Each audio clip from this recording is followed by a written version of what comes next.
Wat wij gaan doen is dat die actief kooldosering die 12 uur niet aangestaan heeft, daar zit nu een alarmering op, zodat dat niet weer kan gebeuren. Het tweede is dat de stofmeting die op de verkeerde plek staat, die gaan we nu in de schoorsteen plaatsen, zodat we de goede meetgegevens daar krijgen. En ook weten dat we daar aan alle kanten of ten alle tijden goed zitten. En als tredde wordt de ventilator die direct door de squastin terugblazen mat verbeteren, zodat hij minder storingsgevoelig is. Maar mijn indruk is dat er nog een schepje bovenop kan. De zaakkundige inhield toch deputaire skrier om te onderzoeken of de rek hoe de nieuwste technieken voldocht, is er ik. En hij komt maar de conclusie dat. Is het, zeg maar, het beste wat momenteel ook op de markt beschikbaar is.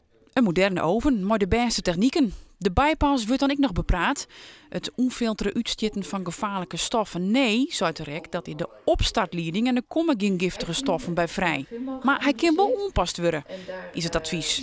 Er zijn oplossingen daarvoor. Of die toegepast kunnen worden, moet onderzocht worden. Dat vinden we zeer interessant om met name te onderzoeken, ook met de leverancier van onze rookgasreinigingsinstallatie. Dat is LB uit Frankrijk.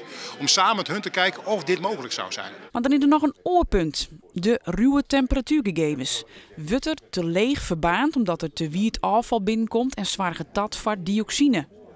Waar had die gegevens? Als ik de gegevens heb, dan zou ik ze delen. Dat gaan wij niet doen. Maar ik heb de heer Van Honing wel uitgenodigd, als hij er echt in geïnteresseerd is, om een keer langs te komen.